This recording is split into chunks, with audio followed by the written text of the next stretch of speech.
Good evening student, आपका स्वागत है आपके एन के मैथ पॉइंट में। जैसे कि थंबनेल में आपने देखा होगा कि क्लास 10 की पहली एक्सरसाइज प्रश्नावली 1.1 स्टार्ट हो चुकी है और क्लास 10 की पहली एक्सरसाइज का पहला सवाल है ये है कि निम्नलिखित संख्याओं को अभाज्य गुणनखंड के रूप में व्यक्त करो। निम्नलिखित संख्याओं को किस में व्यक्त करना है? अभाज्य गुणनखंड के रूप में व्यक्त करना है। जैसे कि पहला सवाल 140 है, दूसरा 156, तीसरा सवाल है 3825 और चौथा सवाल है 5005। हम इन्हें सॉल्व करते हैं। चलिए, पहला सवाल 140 को क्या करना है? अभाज्य गुणनखंड के रूप में लिखना है। कैसे करते हैं? यहां देखिए 140 की करना है गुणनखंड। कैसे करेंगे?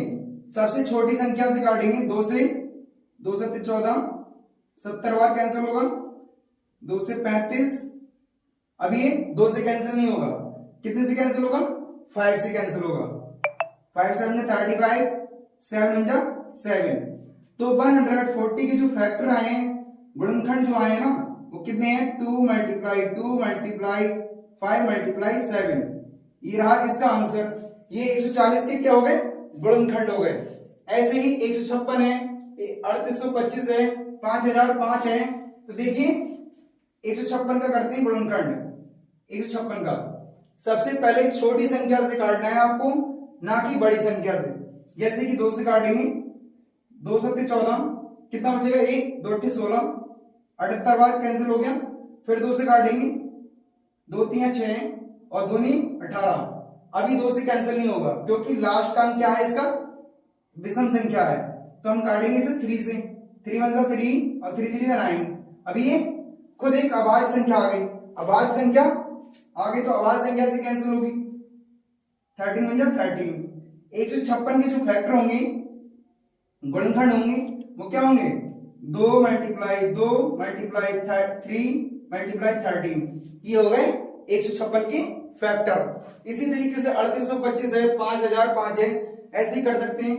देखिए यहां पर 3825 क्या 3825 की करते हैं। 3825 की करेंगे तो लास्ट का अंक देखेंगे क्या है? इसका एक विषम संख्या है। तो एक विषम संख्या है तो ये विषम ही संख्या से कैंसिल होगी। 3 से कैंसिल करेंगे। कितने से? 3 से। देखो 3 1 3, 3 2 6 और 3 7 21 और 3 5 15। ये 3 से पूरा कैंसिल हो जाएगा। 3 से कैंसिल करेंगे।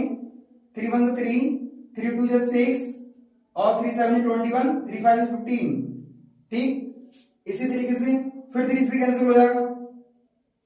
3 4 12 और 3 2 6 और 3 5 15। अभी नंबर कैंसिल करेंगे, फिर से देगा। 3 से नहीं होगा, देखते हैं, चेक करते हैं। 3 1 3, 3 4 12 नहीं होगा कैंसिल। 3 से नहीं होगा तो ऐसे किस नंबर से काटे? अब देखो लास्ट में क्या है? एक विषम संख्या है। अब विषम संख्या तो विषम संख्या से कैंसिल होगा। तो विषम संख्या क्या होती है? 3 के बाद 5 आती है। 5 से काटेंगे यहां देखो 5 8 40। फिर कितना बचा? यहां से 2 5 25। फिर 5 से कैंसिल करेंगे। कितने से? 5 से।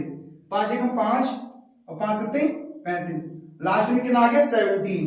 और 17 के करेंगे इसके, हो गया 17 1 17। अब जो आए 3825 के क्या आए? ये आए अभाज्य गुणनखंड। कौन कौन से हैं? 3825 बराबर 3 मल्टीप्लाई 3 मल्टीप्लाई 5 मल्टीप्लाई 5 और 17। ये रहा 3825 के अभाज्य गुणनखंड। इसी तरीके से 5005 है, ये आपके एग्जाम में पूछा गया है।